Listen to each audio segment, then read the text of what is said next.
Maybe this is what helped LOSI win races, right? Hey guys, welcome back. This is going to be a part 2 of my LOSI xxx-nt vintage restoration video.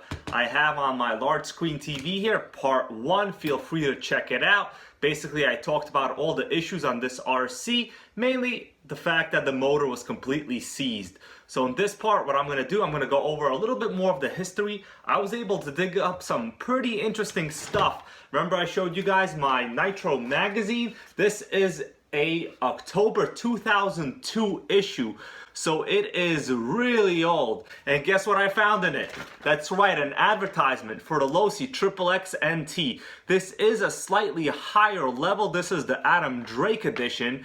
And it has a little bit of a different, kind of an appearance. Obviously, it's just kind of a package so they could charge you more money. But the wheels have the Adam Drake logo on it here. I'm going to give you guys a good picture of it here so you can look at it. And it looks like otherwise it is mostly the same.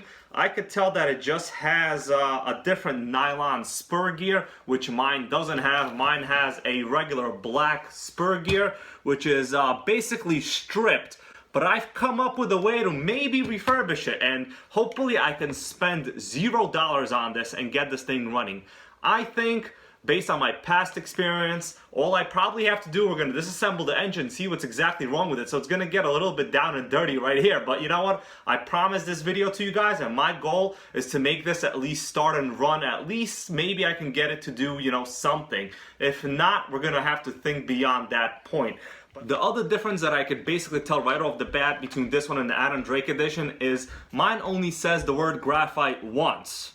Right, but I gotta say that all of these parts look like graphite. I could tell that they're a little bit grainy when I kind of rub my nail into it, and they are very, very solid. One of you pointed out in the comments to this original video that I made that you did have one of these and the graphite parts were relatively brittle. I will say that, you know what, the precision of these parts is really, really good. So let me show you guys a picture here, and notice these little foam things on the ball ends. Right now they are not here anymore, so you don't see any more of the little foam things. And yes, they're literally called foam things. I consulted the exploded views for this car from the Team LOSI website, and they are part number 6003, and they're literally called foam things linkage rings. There are 24 of them.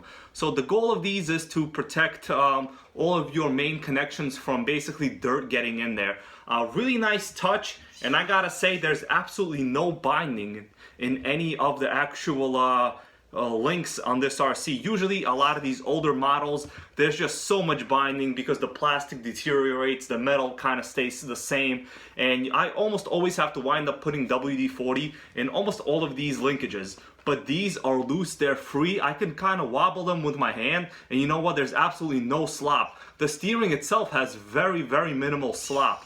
So other than that, you know what, I could probably just put in another foam piece here, but I don't think I could even find any of these for sale on eBay right now. But you know what, nice touch, Team LOSI, I gotta say. I like that. I think a lot of the Associated from this era also had those, so that is a nice touch. The shocks, really nice. Someone also pointed out that this particular model has the nice hard anodized ones, and yeah, it does, and they're really nice. These shocks are pretty well made, and honestly, I gotta say, even today, this is basically, I've determined to be a 2002 model because the exploded parts catalog here from the Team LOSI website does say that it is 2002. So I was pretty much right on the ball. This is a 17-year-old RC, and the suspension, in terms of the shocks, really well dampened. So, you know what, let me put it down. Look at how nice and dampened that is. Look at the really nice slow rate of return for the shock, really nice. The rears, I think they're just missing a little bit of shock oil, but you know what, once I fill them up, I am sure these are going to be phenomenal once again. I really like these spring retainer clips. They are completely adjustable. Basically, the way this works is you raise it and you lower it on the shock body itself. This one does not have the threaded shock bodies. That would have been nice, but you know what? These are also pretty nice. The only issue is they're a little bit difficult to adjust, so if you want really good precision, you're going to need to use some precision calipers here. You're going to be measuring out just like, pretending you're Adam Drake. I'm sure he might have done that back in the day. Okay, so at this point, let me just give you guys a different perspective here. I'm going to disassemble the engine. We're going to look inside, see if there's anything absolutely broken in there. From my past experience, there's usually a common issue with a lot of the motors that are seized. The most common one is the fact that there's probably something stuck or broken inside. Usually, a piece of the connecting rod will just break and it'll jam the motor. You could also have your bearings in the front completely seized because, you know, someone didn't perform the right long-term maintenance on this, and the motor oil that is in here basically will turn into a sludge, and the sludge could be so thick that it'll basically seize your complete engine. All you usually have to do is just clean it out, put some WD-40 in it, maybe use some gasoline, clean it out. And honestly, I've restored engines like that, no problem, as long as there's absolutely no broken parts, because I just looked on eBay and parts for this engine are not cheap. Even these in pretty much used condition could cost, you know, somewhere around $100, and that's even if you have a pull starter. So hopefully the pull starter is good. You know, I can't even pull the pull starter on here as is, so I'm gonna have to completely disassemble this. Hopefully the one-way bearing is not destroyed, it's not seized, and I can repair that. So let me disassemble this, we'll see where we're at. Okay guys, I got the engine out of the car, came out pretty easy. On the outside, looks like absolutely nothing is wrong with it. The carb is relatively clean inside. I don't see any corrosion on top of the actual carb venturi here. The pull start has something I've never seen before. If you look closely right here, there's literally tape. Yeah, there's literally scotch tape on top of this little rubber elastic stopper. This basically prevents this thing from going too far, right? So that's a sign of something going awry already. That's interesting. This clutch setup, so the actual clutch bell spins. I could spin it freely with my hand. There's no binding inside, you know, it seems pretty normal. So I'm gonna remove this in a little bit, but the flywheel, I cannot move the flywheel. The flywheel itself is completely jammed, which makes sense because if you can't pull the pull start, you also will not be able to pull the flywheel because this connects to a one-way bearing through this recoil starter, and basically it's a complete thing connected through the crankshaft here. So let me take off the cooling head, I'll take off the pull start, and we'll see where we're at with that to begin with. Here is a preliminary look inside of the actual motor. You know, I don't see anything catastrophic. It looks like the piston is pretty much okay in there. It is not that dirty. I mean, I could probably clean this up easily. So let's continue removing the pull starter and the back plate. Pull start itself is fine. The spring is active. Nothing is wrong here. Not particularly sure what the reason for this is. Maybe to kind of stiffen this a little bit. That is possible. Let's check out this one-way bearing. One-way bearing is fine. So as I spin it with my fingers, it only goes one way, which is what you want. You could see right here, literally says spin counterclockwise OS, which is good. It doesn't spin the other way. This is good. So the one-way bearing is perfect. Let's take it off. Okay, this is the starting shaft of the motor. So we have 4 more screws. Let me undo these. Okay guys, here it is. I'm about to remove the back plate. It's going to be important. See if anything's broken inside. Alright, here we go. So, you know what? Not the best condition, but I don't see anything actually broken. Let's see if this thing spins over. Yeah, this thing spins over just fine. This thing is not seized. This is the starting shaft, right? It just comes out like that. It seems okay. You know what? Let's see. So the issue is definitely not here. Alright, so as I look inside, it literally just looks like there is a lot of corrosion in there. I might be able to spin over the crankshaft if I really try hard here. Let's see. Alright. Alright, so it does spin, you know, now that I have everything disconnected.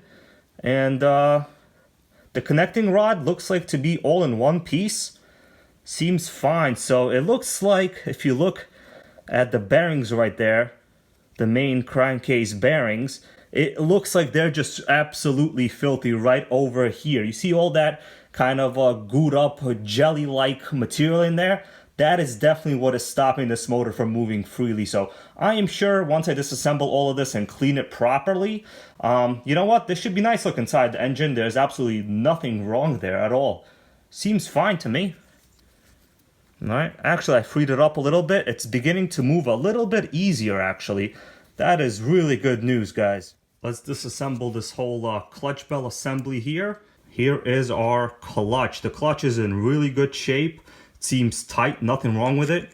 the clutch sits on top of the flywheel. Never really kind of like inside like this. Look how compact this whole unit is. I mean, this is really nice. Usually the clutch belt kind of jets out like that. So nice setup. Maybe this is what helped LOSI win races, right? So let me spray some of this WD-40. Let me spray some inside there. Right now I'm spinning over this crankshaft just with my finger here in the front. You see that? It is spinning a little bit more freely now, but of course there's still an insane amount of friction. No nitro engine should have this much friction. So over time, maybe this thing will degrease a little bit and I can clean it out. So you know what? This is a fully serviceable motor. Okay guys, you made it to the end. I also made it to the end. I think this is definitely a positive outcome. Nothing was broken inside this engine. I'm very happy with this purchase. You know, once again, I paid 50 bucks for this. So this engine in parts alone is more than what I paid for it. So stay tuned. I'm going to rebuild this thing completely. I'm going to clean it. You know, I'll soak it in whatever I got to do. Hopefully I don't have to spend any money, and it doesn't look like I will have to. And we'll get this vintage 17-year-old ready to run. Got to make sure you say that it's ready to run, right? To all you LOSI fans out there. And we're going to get this going. Hopefully we'll do some speed passes. They claim that this thing did 40 miles an hour, but of course this is not the original engine. But I think this is actually a slightly higher RPM engine than they used to sell them Mach 15s with. So hopefully this will hit 40, maybe a little bit more. We're going to have to see. But a lot of you out there know that I'm into a lot of these relatively vintage RCs. That is true, and I'll tell you this right now. If you're into the RC hobby, you get a lot of joy from just repairing and restoring a lot of these. I know a lot of you guys out there that watch me also like doing the same thing. It's great. And you know what? I also have a lot of brushless ready to runs myself as well. But I'll tell you this.